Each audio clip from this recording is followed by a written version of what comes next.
Hey, what's up guys? This is Bryce Van Hoosen. Today we are checking out this absolute beast of a high gain amplifier that is behind me. This is the Bogner Überschall Rev Blue.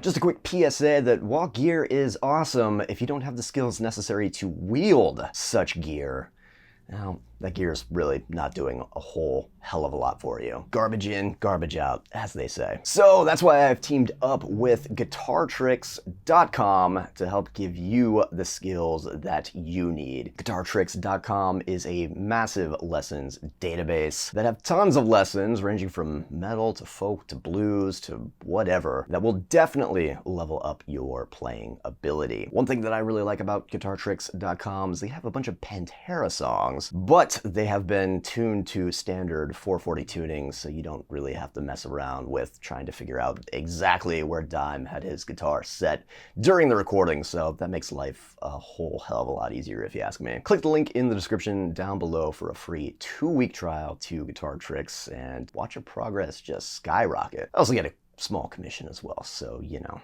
That's nice. All right, so as you heard in that little intro demo, which is a song that I'm working on for the forthcoming Silver Talon album, which should be out sometime later this year, hopefully. This thing is a pretty unique sounding high gain amplifier. Now, honestly, I was not super familiar with Bogner or Reinhold Bogner or anything like that. All I knew up until kind of getting my hands on this thing was that, you know, this was some boutique-y ass stuff, and I definitely expected it to kind of be a little bit different from what I'm usually going for. So yeah, man, I remember Reinhold Bogner and Bogner amplification basically from the old ads that they had in Guitar World back in the early 2000s when I started playing, and he was like covered in paint, like completely painted like red or blue or something like that, and just making these really crazy faces. So that has always stuck with me as being kind of part of the Bogner brand. So is this amplifier as crazy as those old advertisements? Well, maybe, yeah. What we're gonna do now is I'm gonna use this thing in kind of a bit of a head-to-head against the Fryette Pitbull. Why I am doing that instead of, you know, something like the 5150, something that is, you know, unabashedly modern sounding, is because the Fryette, similar to the Bogner, is a super boutique amp, and they both have EL34s in them, so that is all of the similarity justification that I need to go ahead and go through this. So one is obviously not better than the other. They're just different flavors of cool high gain 100-watt tube goodness. And I just noticed I'm wearing my Fryette shirt. Yeah, it's not a shootout. It's not like a better or worse. It's just, you know, different flavors, right? Do you want peanut butter, or do you want peanut butter or jelly or chocolate peanut butter? I don't know. You know what I mean. All right, so signal flow. Basically, we are going from these amplifiers, Bogner Überschall over here, and I am going into my pedal board, which I have boosted with the Devil Overdrive from my friends over at Obsidian Audio. And then that is going into this here Fryette power station, which I don't think you can see that in this view, but using that just to kind of tamp down the level so I don't completely blow out my hearing in here. And then from there, we are feeding to these two cabinets, which I have this old Fryette VHT fat bottom that has vintage 30s in it. Came stock with vintage 30s, so we got some old vintage 30s being mic'd with a single SM57 in the sweet spot where the dust cap meets the cone, blah, blah, blah. And then also taking a line out from the Fryette power station and recording that to mix with some IRs. All right, enough yapping. Let's hear this thing. Here we go. SM57.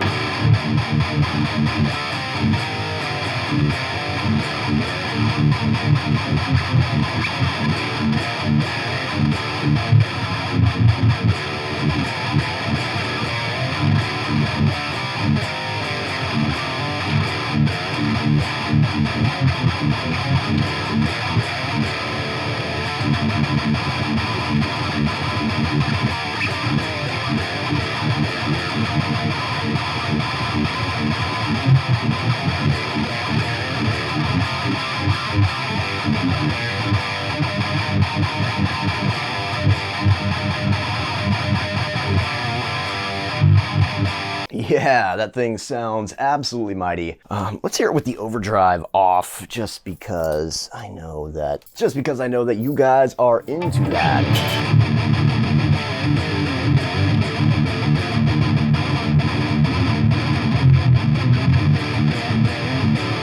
Super woofy. I'm gonna go ahead and describe what I'm doing here with the controls, because I only got one camera, so we'll try to be as specific as possible. All right, so I'm gonna put everything just about at noon here, except for the volume.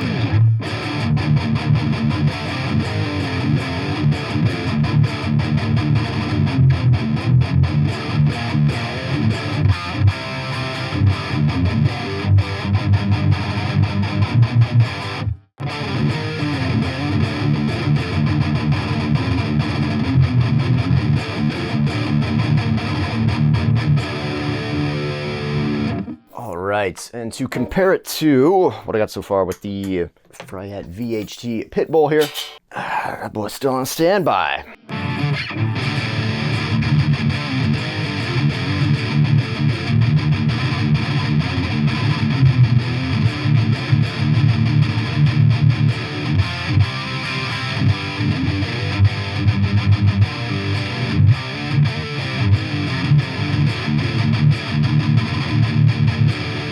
All right, not necessarily a fair comparison at this point because I have the EQ enabled on the Pitbull, and I've kind of pre-dialed some of the controls in. So let's go back to the Überschall and dial away here. What I really like most about this thing is it's, to my ears, super aggressive with a capital A, as they say.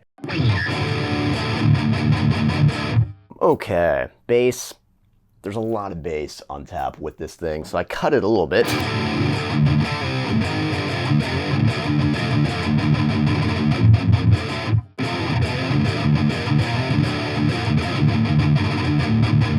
So I got the bass roughly at 11 o'clock here. The middle, I actually think that the middle is sort of where you get kind of a lot of that sort of upper mid sort of cut on this amp, especially when combining it with the presence knob, which is kind of a bit of a mid sweep, if you will. Thanks to Kyle Bull's channel for teaching me that. So I'm gonna put the mids at about 1 o'clock here.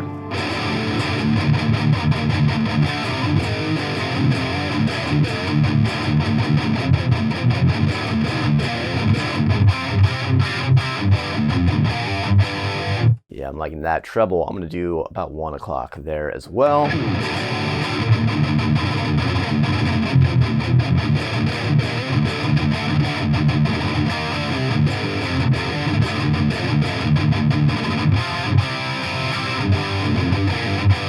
All right, presence. Here's where things get interesting. I'm gonna go about 1 o'clock also.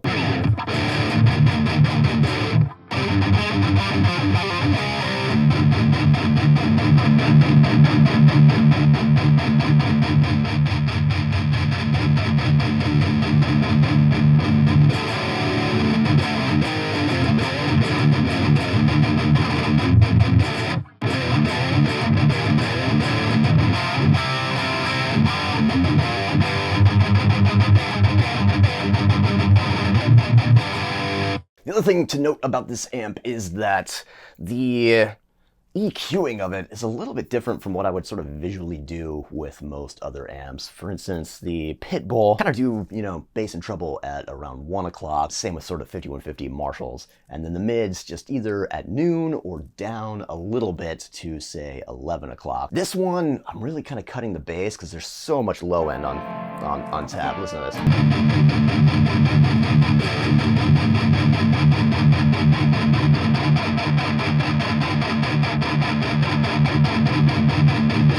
And it doesn't really start to get super anemic in the low end until you hit this sort of, this 9 o'clock area.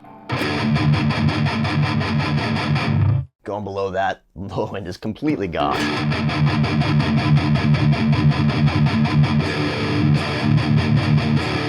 So somewhere at about 11 o'clock, I feel like there's an appropriate amount of low end, but it's not becoming overpowering and sort of just becoming all low end, right? All right, mids.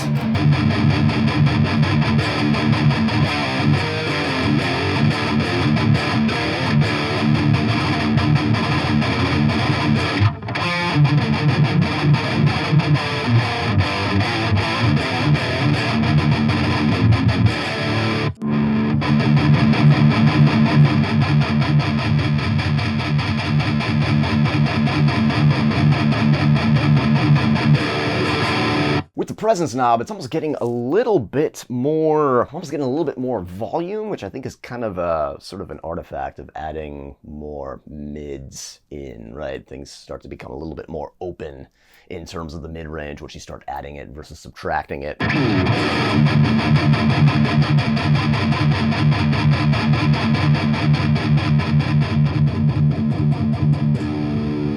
All the way down, so muffled. All right, treble.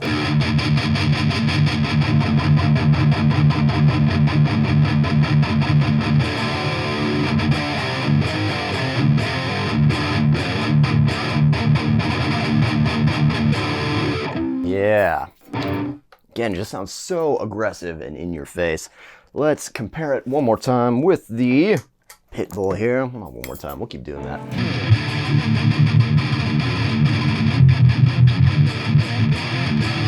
All right, let's get that Obsidian Audio double drive back on. Okay, so this is the Pitbull.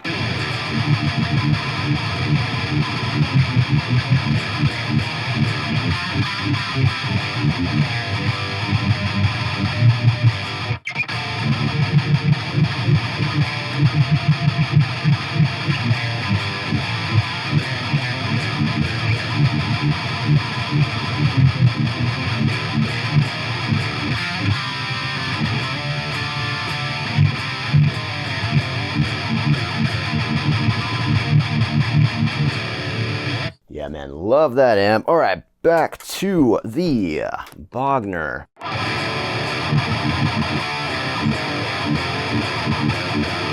Okay, it is much tighter now with the overdrive, so we'll add a little bit more bass back in. I'll increase the gain a little bit. We're about at 1 o'clock here on the gain. Bass is just a hair below noon.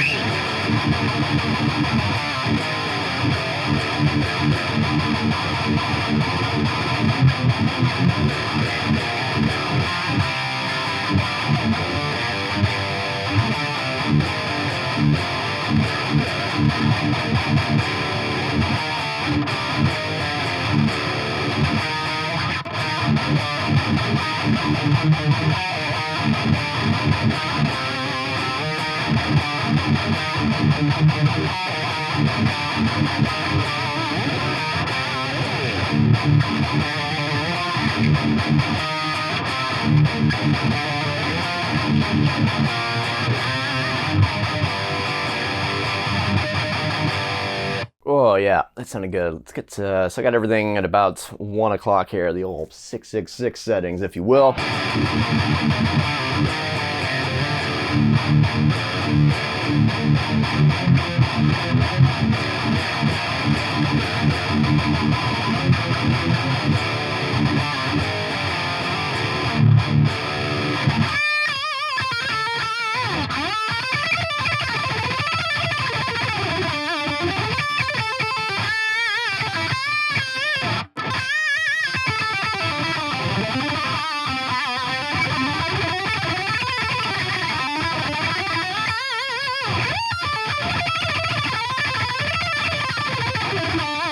Yeah, so what surprised me the most about the Bogner Überschall was kind of how immediate the attack was, or is rather, especially when playing kind of these single note lead lines and solos and things like that. It just feels really snappy under the pick. It's almost sort of the, I wouldn't say polar opposite experience from playing the Pitbull, but the Pitbull just has, as everybody sort of says ad nauseum, which just sort of seems like a catchphrase at this point, the Pitbull is really sort of dry, which means it's kind of rolled back on the top end, whereas the Bogner, the Überschall, has that sort of in spades. It doesn't feel like a very dry, quote-unquote, amplifier. Marshalls also kind of feel the same way to me, right? They're sort of dry in that there's a lot of upper, high-end, high-mid content, but it doesn't ever feel super saturated when you're playing a Marshall. A 5150 feels much more similar to, say, something like the Bogner Überschall, which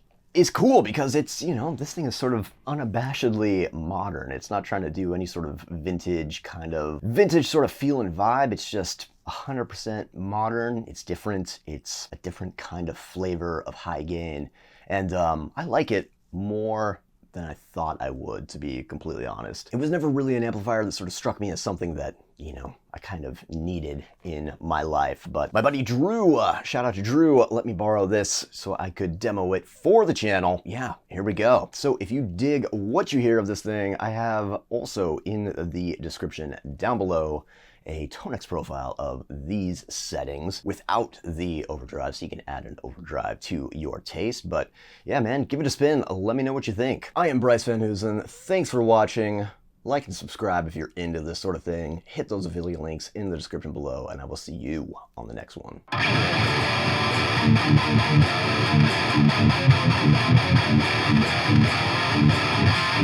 Let's see, I just want to hear it with the Pitbull again.